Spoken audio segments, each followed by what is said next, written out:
ఈరోజు వీడియోలో మనం ద బ్రైడ్ మూవీ గురించి మాట్లాడుకుందాం. ఇదొక హారర్ అండ్ రొమాంటిక్ థ్రిల్లర్. మన పాత ఫ్రాంకెన్‌స్టైన్ స్టోరీనే ఒక కొత్త యాంగిల్లో చూపించడానికి ట్రై చేశారు.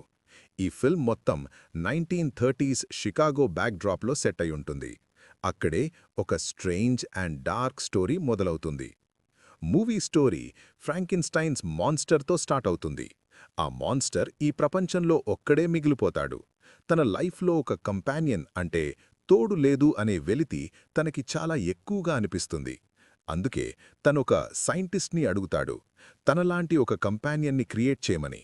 అప్పుడే తన లోన్లీ లైఫ్ ఎండ్ అవుతుంది అని తన ఫీలింగ్. ఆ సైంటిస్ట్ మర్డర్ అయిన ఒక అమ్మాయి బాడీ పైన ఒక ఎక్స్పెరిమెంట్ చేస్తాడు. ఆ ఎక్స్పెరిమెంట్ తర్వాత ఆ అమ్మాయి మళ్లీ బ్రతికి వస్తుంది. తననే ఇక్కడ ద బ్రైడ్ అని పిలుస్తారు. ఇక్కడే మూవీ రియల్ స్టోరీ స్టార్ట్ అవుతుంది. కానీ ట్విస్ట్ ఏంటంటే ద బ్రైడ్కి ప్రాణం వచ్చాక తన యాటిట్యూడ్ పూర్తిగా డిఫరెంట్గా ఉంటుంది. తను ఎవరి కంట్రోల్లో ఉండడానికి అస్సలు ఇష్టపడదు. మాన్స్టర్ మాట వినదు అండ్ ఈ సొసైటీ రూల్స్ని కూడా అస్సలు పట్టించుకోదు. తన పర్సనాలిటీ చాలా వైల్డ్గా, ఇండిపెండెంట్గా ఉంటుంది. అంటే తన టర్మ్స్ మీదే తను బ్రతకాలని అనుకునే టైప్ అన్నమాట. దీని తర్వాత ఫిల్మ్ ఒక వైలెంట్ జర్నీ వైపు వెళుతుంది. మాన్స్టర్ అండ్ ద బ్రైడ్ ఇద్దరూ షికాగో సిటీ అంతా తిరుగుతూ చాలా డిఫికల్ట్ సిచ్యువేషన్స్ ఫేస్ చేస్తారు. పోలీస్ కూడా వీళ్ళని చేస్ చేయడం స్టార్ట్ చేస్తారు. కొన్ని పాయింట్స్లో అయితే ఈ స్టోరీ ఒక క్రైమ్ కపుల్లా అనిపిస్తుంది. అంటే సిస్టమ్కి అగేన్స్ట్గా నిలబడే ఇద్దరు మనుషుల కథలా ఉంటుంది. ఈ ఫిల్మ్ కేవలం హారర్ ఆర్ థ్రిల్లర్ మాత్రమే కాదు. స్టోరీలో identity, freedom and social restrictions లాంటి థీమ్స్ని కూడా ఎక్స్ప్లోర్ చేశారు. ఎస్పెషలీ ద బ్రైడ్ క్యారెక్టర్ ఏం హైలైట్ చేస్తుంది అంటే ప్రతి వ్యక్తికి తమ లైఫ్ని తమ ఇష్టం వచ్చినట్టు బ్రతికే రైట్ అంటే హక్కులు ఉండాలి అనే పాయింట్ని చాలా గట్టిగా చెప్తుంది. ఇక ఫిల్మ్ పాజిటివ్ పాయింట్స్ గురించి మాట్లాడుకుంటే ఫస్ట్ మనం చెప్పుకోవలసింది యాక్టింగ్ గురించి. ద బ్రైడ్ క్యారెక్టర్ చాలా స్ట్రాంగ్గా అనిపిస్తుంది అండ్ తన పర్ఫార్మెన్స్ ఈ మూవీకి మెయిన్ పిల్లర్ అని చెప్పాలి.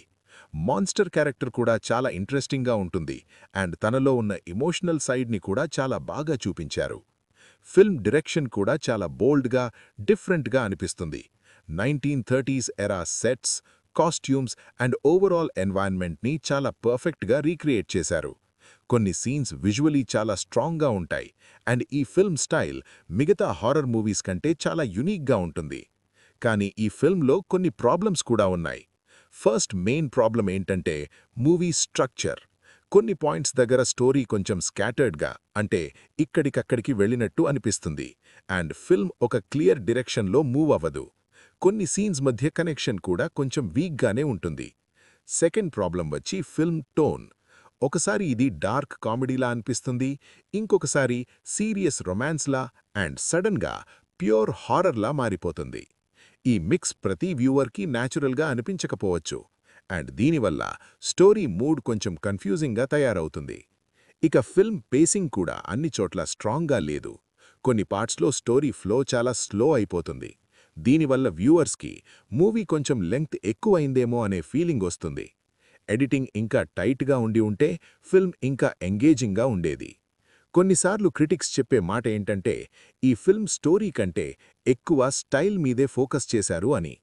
ఇంకా సింపుల్గా చెప్పాలంటే విజువల్స్ అండ్ సింబాలిక్ ఎలిమెంట్స్ చాలా ఉన్నాయి, కానీ సింపుల్ స్టోరీ టెల్లింగ్ కొంచెం వీక్గా అనిపిస్తుంది. ఓవరాల్గా చెప్పాలంటే ద బ్రైడ్ 2026 ఒక డిఫరెంట్ అండ్ ఆర్టిస్టిక్ ఫిల్మ్. ఇది మీ రెగ్యులర్ టిపికల్ హారర్ మూవీ మాత్రమే కాదు. మీకు స్లో అండ్ ఎక్స్పెరిమెంటల్ స్టోరీస్ నచ్చితే ఈ ఫిల్మ్ పక్కా ఇంట్రెస్టింగ్గా ఉంటుంది. కానీ మీరొక simple and fast horror story expect చేస్తే ఇది అందరికీ సెట్ అవ్వకపోవచ్చు. నా సైడ్ నుంచి ఈ ఫిల్మ్కి రేటింగ్ 7/10. మళ్ళీ నెక్స్ట్ వీడియోలో కలుద్దాం.